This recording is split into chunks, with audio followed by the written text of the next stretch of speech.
Hello students, today we are starting new concept of unit dimension and error, that is error analysis. Okay, errors.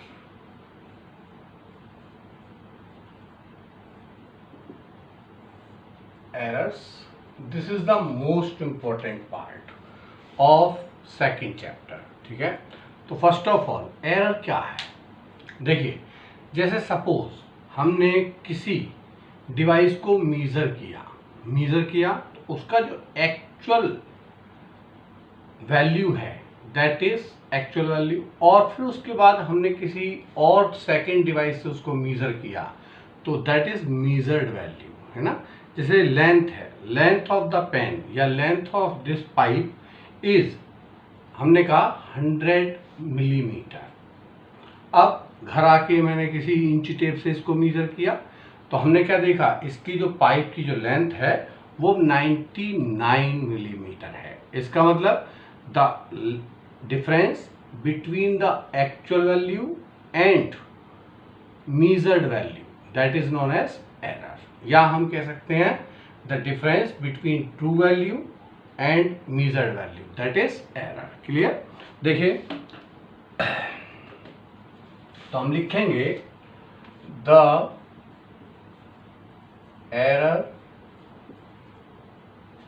Is defined as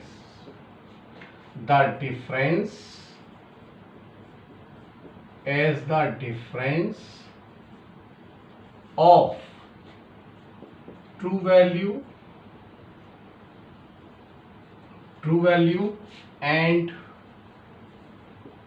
measured value.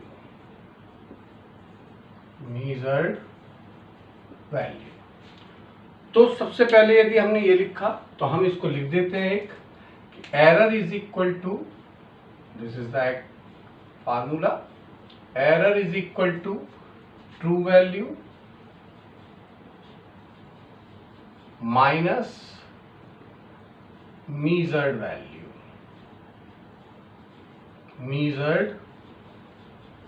Value.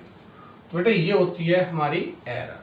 अब सबसे पहली बात आती है, जब भी हम स्टार्ट करते हैं एरर को, तो first of all classification of error. तो मैं यहाँ हेडिंग लिख रहा हूं, क्लासिफिकेशन ऑफ एरर. तो हम यहाँ एक चार्ट बनाने जा रहे हैं आप लोगों के लिए, उसको आपको ध्यान से समझना है. ठीक है, तो चार्ट क्या है देखिए. तो errors are classified into following categories. Number first one is constant error.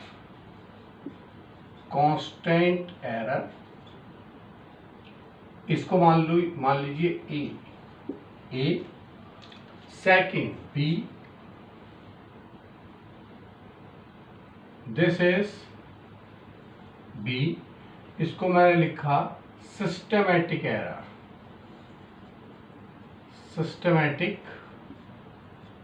Error, या इसको मैं नीचे लिख देता हूं, systematic error. And the systematic error further classified into following categories.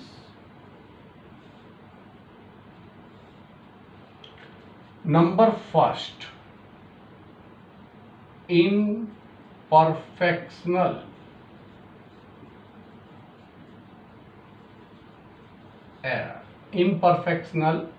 error. Number second, absolute error, या सॉरी नंबर सेकेंड आप इसे कह सकते हैं error due to external cause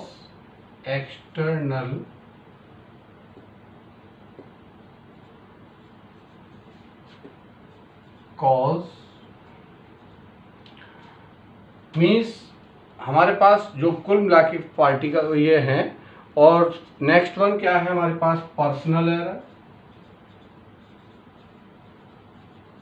personal error ये है हमारा थर्ड। और फोर्थ एरर को जिसको हम ले सकते हैं वो क्या है हमारे पास, instrumental error.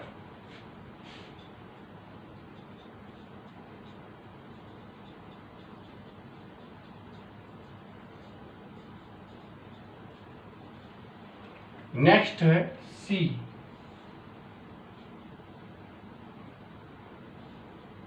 C that is random error.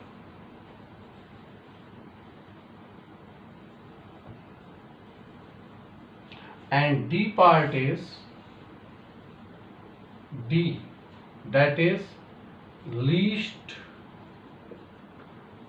count error। Least count error एक और भी है, वो क्या है हमारे पास, एरर बाय मिस्टेक, जिसे कह सकते हैं हम ई पार्ट के तौर पर, एरर बाय मिस्टेक। तो कुल मिला के errors are classified into 5 categories, A B C and D. Constant error, systematic error, random error, least count error और error by mistake. This error is also known as gross error. ठीक है, अब सबसे बड़ी बात हमारे पास क्या है कि भाई इनके क्लासिफिकेशन को आपको 1 by 1 हमको डिस्क्राइब करना है। तो मैं शॉर्ट में डिस्क्राइब करता जा रहा हूं आपको। Constant error means this error always remains constant, that can never be reduced और that can never be changed. जैसे सपोज हमारे पास कोई इंच टेप है that is made of steel, और बेटे स्टील का जो इंच टेप है यदि वो बेंड हो गया तो इसका मतलब बेंड जो है वो कभी भी एलिमिनेट नहीं किया जा सकता। तो जो उसके अंदर एरर है, मतलब परफेक्टली एलिमिनेट नहीं कर सकते उसे, परफेक्टली उसी फाइन शेप में नहीं लेके आ सकते आप उसे। तो वो हमेशा जब भी आप उससे मेजर करेंगे तो वो हमेशा आपको क्या देगा, एक एरर प्रोवाइड करेगा, चाहे वो भले ही बहुत माइन्यूट एरर है लेकिन निश्चित तौर पर उसमें एरर होगी। ठीक है, systematic error. Systematic errors are further classified into following categories: imperfectional error, error due to external cause, personal error, इसे कहते हैं हम जानबूझकर की गई एरर, और इंस्ट्रूमेंटल एरर। इंस्ट्रूमेंटल एरर का मतलब मैंने जो बताया है कि the error which is to be imposed into the instrument by itself. तो जो इम्पोज्ड है इंस्ट्रूमेंट के अंदर that can never be reduced or that can never be changed, that is instrumental error। ठीक है, जैसे हमारे पास मीजरिंग डिवाइसेस हैं, vernier callipers and screw gauge.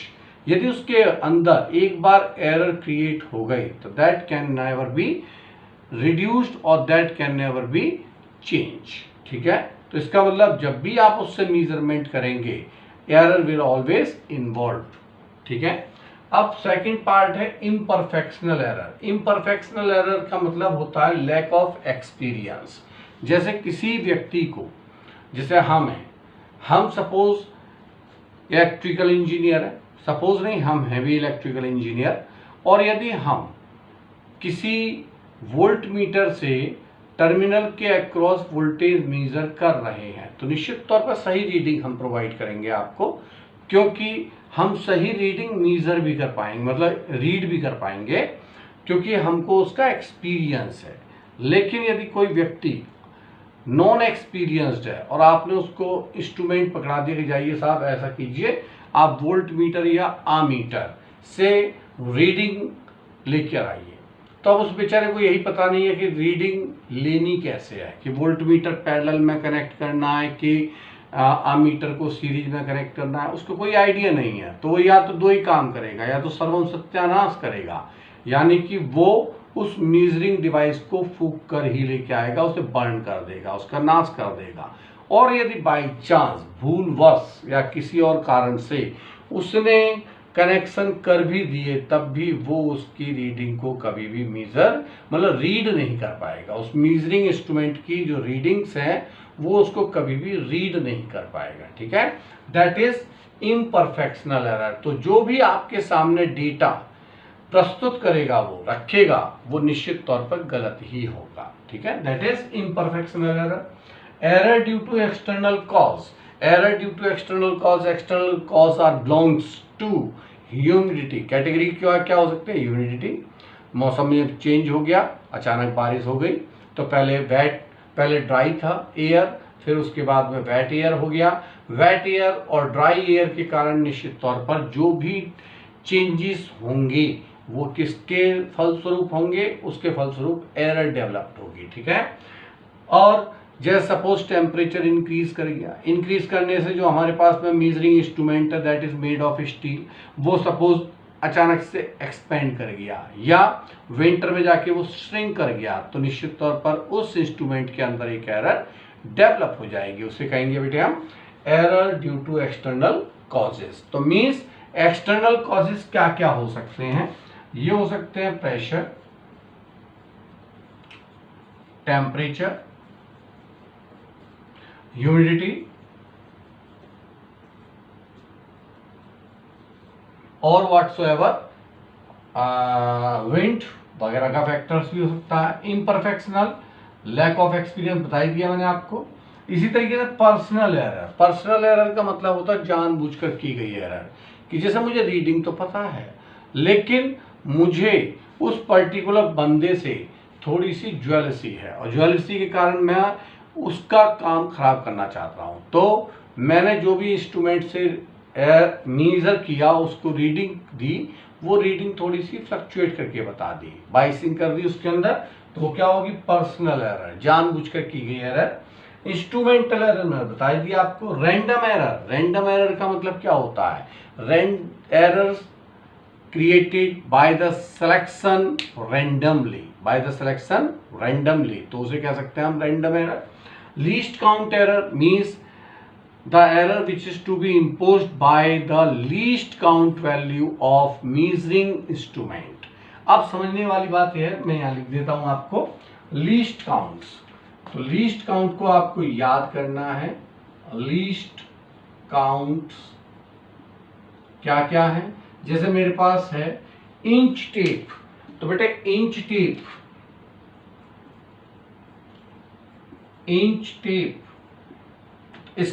इससे 1 इंच टेप से हम कम से कम कितनी वैल्यू को मेजर कर सकते हैं? That is 1 millimetre.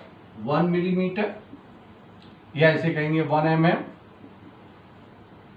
1 mm।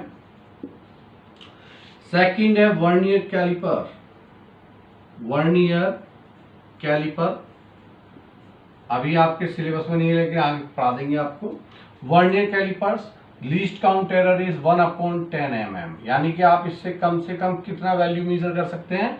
1 mm के 10वें हिस्से को, 1/10 पार्ट ऑफ 1 mm, ठीक, 10th part of 1 mm, that is vernier calipers. और this can be written as 1/100 centimetre. यदि मैं इसकी बात करूं तो 1/100 सेंटीमीटर। सपोज थर्ड है screw gauge, SCREWGAUGE, screw gauge, that is also the measuring instrument to measure the length, और इसकी जो लीस्ट काउंट है बेटे वो है 1/100 mm। 1/100 mm मीन्स आप इससे 1 mm के 100वें हिस्से तक एग्जैक्टली मेजर कर सकते हैं, या इसे लिखेंगे 1/1000 सेंटीमीटर, 1000 सेंटीमीटर। तो ये आपको याद होने चाहिए। तो these are the basic classification of errors. ठीक है, error by mistake, by mistake को मतलब पता ही है आपको, हमने सही मेजर किया लेकिन हमने गलती से मेजरिंग वैल्यू को आपको गलत बता दिया, that is error by mistake. ठीक है, चलिए आगे बढ़ते हैं।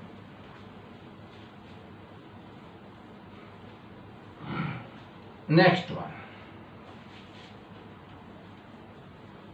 और ये चार्ट आपको हमेशा याद रखना है, और साथ में याद रखनी है least count values of measuring instruments. ठीक है, नेक्स्ट है हमारे पास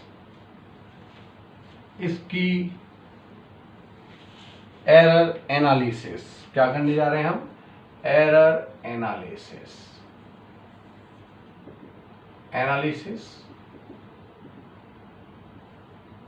तो बेटे समझो, हमने मान लिया कि सपोज हमारे पास हमने किसी मेजरिंग इंस्ट्रूमेंट से मेजर्ड वैल्यू ली और वो हमारे पास बहुत सारी मेजर्ड वैल्यूज हैं। Let the measured value of measuring instrument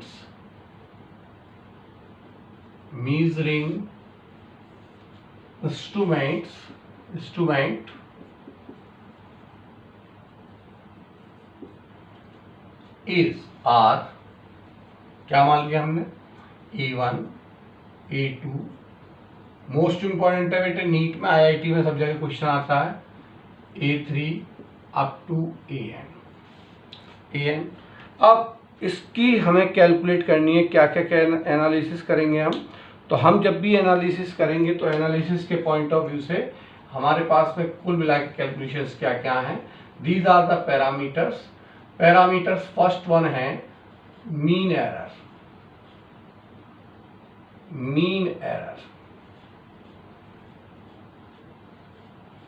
और इसको ही कहते हैं हम ट्रू वैल्यू।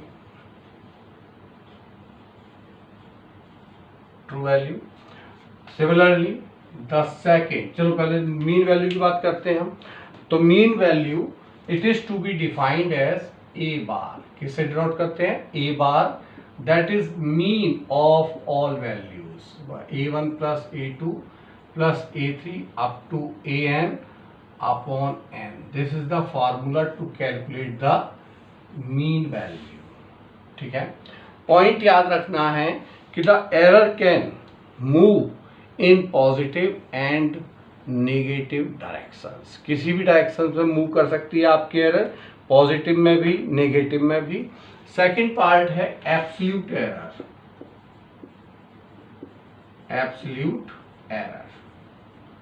तो बेटे एब्सोल्यूट एरर को हम डिफाइन करते हैं, तो लिखेंगे the absolute error is defined as, क्या होगी?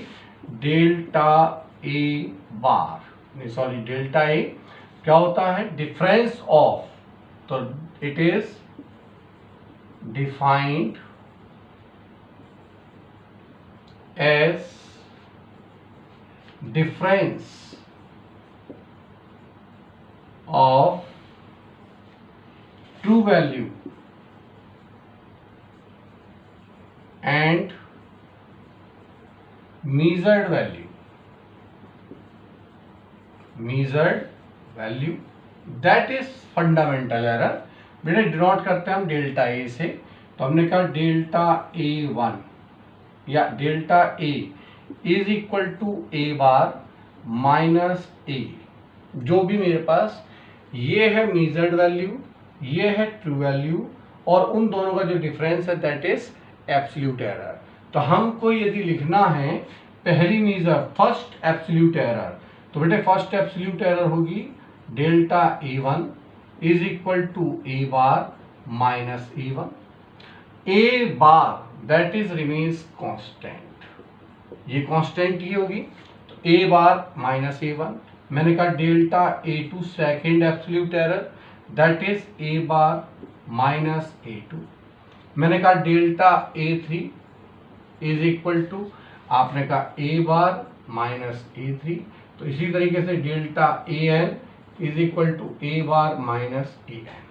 क्लियर? अब हम करते हैं third, that is mean absolute error. It is the third parameters, ये पैरामीटर्स हैं absolute error. Mean absolute error, तो इसका मतलब mean of absolute value.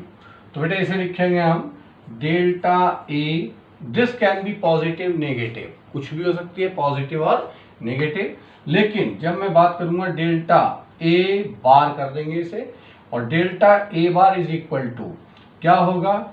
Delta A1 mod of delta A1 plus mod of delta A2 plus mod of delta A3 up to plus mod of delta AN। Mod का मतलब always positive, it can never be taken as negative divided by n।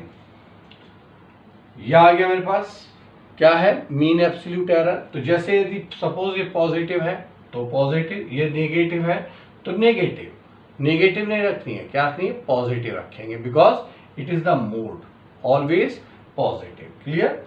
Next one है मेरे पास fourth one, that is relative error. Relative error, तो बेटा relative error का क्या है, रिलेटिव एरर का मतलब रेशियो, इसे कहते हैं del A, del of A, del of A, it is delta A bar upon A bar. इन दोनों का जो रेशियो आएगा उसे कहते हैं हम रिलेटिव एरर। अब यदि आपको कैलकुलेट करनी है fifth one, percentage error. Percentage error, तो बेटे परसेंटेज एरर क्या होगी हमारी, this is percentage of del of A is equal to delta A bar upon A bar into 100। This is the percentage error. तो ये formula आपको clear होने चाहिए, हर सूरत हाल क्लियर होने चाहिए, और इन्हीं फार्मूले के ऊपर हमारा क्वेश्चंस आता है। एक क्वेश्चंस मैं आपको कराता हूं एनसीईआरटी का। ठीक है बच्चों, आगे बढ़ते हैं। देखिए एनसीईआरटी का न्यूमेरिकल ले रहा हूं मैं, बुक का ही न्यूमेरिकल है, तो मैं यहां लैंग्वेज लिखूंगा और आपको नोट करना है। ठीक है,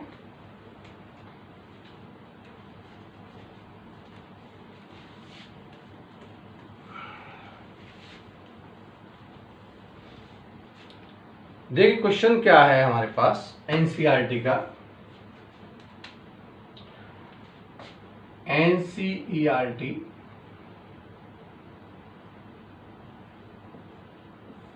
मैं केवल एक फर्स्ट लाइन लिख रहा हूं, n successive experiment, successive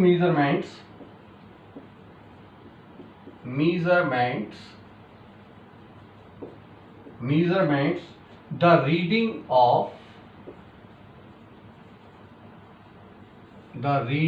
of period of oscillation।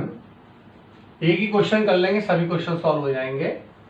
Period of oscillation for a simple pendulum, simple pendulum are. क्या क्या है, T1 is equal to 2.63, comma T2 is equal to 2.56, comma T3। मैं value अपनी तरफ से भी ले सकता था, लेकिन आपके लिए मैं क्वेश्चन ले रहा हूं बिल्कुल एनसीईआरटी का, 2.42 seconds. T4 is equal to 2.71 seconds. T5 is equal to 2.80 second. 1 2 3 4 5 5 value हैं। Find all parameters, all parameters. ठीक है, ये फाइंड करना है आपको सभी पैरामीटर्स। चलिए क्वेश्चंस करते हैं हम सॉल्व। तो बच्चों बताइए ऑल पैरामीटर्स का मतलब, सबसे पहले हमारे पास ये वैल्यू गिवन है, पहले निकालेंगे हम मीन एरर, मीन वैल्यू या मीन एरर। तो मीन एरर बेटा क्या हो जाएगा, मीन एरर ऑफ टाइम, तो इसे टाइम बार कहेंगे। T bar is equal to T1 plus T2 plus T3 plus T4 plus T5 is equal to upon n।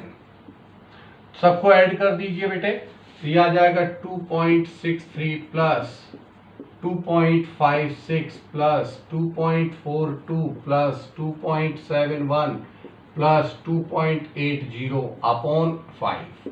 On solving, the result is 2.624 seconds. ये आ गया हमारे पास result इसका.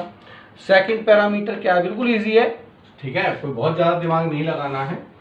Second है absolute error.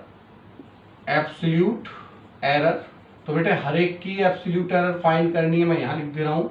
क्या होता है बच्चों? Delta A1 is equal to A bar minus A1, delta A2 is equal to A bar minus A, या इसको लिख लेता हूं मैं T से, तो delta T1 is equal to T bar minus T1, delta T2 is equal to T bar minus T2, delta T3 is equal to T bar minus T3, delta T4 is equal to T bar minus T4, delta T5 is equal to T bar minus T5.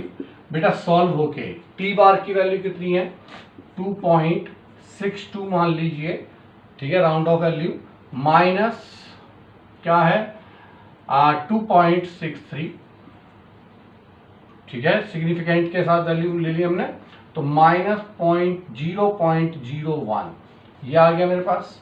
Minus हो सकती है 2.62 minus second value 2.56, third है 2.62 minus 2.42, fourth है 2.62 minus 2.71, ये आगे 2.62 minus 2.80, ठीक है. तो ये हमारे पास आ जाएगी. सॉल्व होके आपने किया इसे, तो बेटा ये आ जाएगा 0.06, ये आ जाएगा 0.20, ये आ जाएगा माइनस 0.09, ये आ जाएगा माइनस 0.18, ठीक है. तो इसमें कोई बहुत ज़्यादा रॉकेट साइंस नहीं है जो आपको अप्लाई करनी है. थर्ड आते हैं हम. थर्ड क्या है बेटे? Mean absolute error. Mean absolute error, तो बताइए मीन एब्सोल्यूट एरर बच्चों क्या होगी हमारी? मीन एब्सोल्यूट एरर का मतलब है जो हमारे पास ये वैल्यूज आई हैं इन सब का मोड लेना है. डेल्टा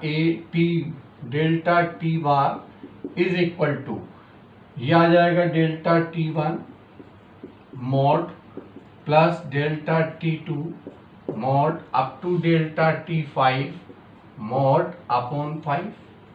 तो बच्चों वैल्यू पुट कर दीजिए, यानी कि पॉइंट मॉड, मॉड का मतलब पॉजिटिव पॉजिटिव, नेगेटिव भी positive, 0.01 plus 0.06 plus 0.20 plus 0.09 plus 1.18 upon 5. On solving this is to be 0.11 second. कितना आएगा बच्चों? 0.11 सेकेंड्स. ये आ गया हमारे पास. फोर्थ वन क्या मैंने कहा? Relative error. रिलेटिव एरर, तो बेटे रिलेटिव एरर का फार्मूला क्या बताया था मैंने? Del of A is equal to delta T bar, यानी कि यहाँ पे डेल्टा टी लिख देता हूं, तो T bar upon delta T, sorry T bar is equal to, बताओ जरा, डेल्टा टी बार की वैल्यू है हमारे पास 0.11 सेकेंड अपॉन 2.64. तो ये सॉल्व होकर कितनी आ जाएगी मेरे पास? लगभग ये सॉल्व होकर आएगी 0.04. तो परसेंटेज रिलेटिव एरर क्या होगी? परसेंटेज एरर, तो मेरे प्यारे बच्चों इस 0.04 में 100 का मल्टीप्लाई कर दो तो ये 4% आ गई. तो ये है हमारे पास में कुल मिला के बेसिक्स अबाउट एरर्स, और उसके ऊपर न्यूमेरिकल बिल्कुल सिंपल एनसीईआरटी का. तो आप शायद इस क्वेश्चंस को कर पाएंगे, इससे रिलेटेड क्वेश्चंस भी आप बड़े इजी वे में कर पाएंगे. मैंने अपनी लिंक से अटैच किया हुआ है पीडीएफ को, आप वहां से पीडीएफ डाउनलोड कीजिए, इसके क्वेश्चंस को कीजिए, आपको बहुत अच्छा फील होने वाला है। नेक्स्ट लेक्चर में हम इसके डेरिवेशंस भी आपको सिखाएंगे, उससे रिलेटेड क्वेश्चंस भी कराएंगे। Okay, thank you.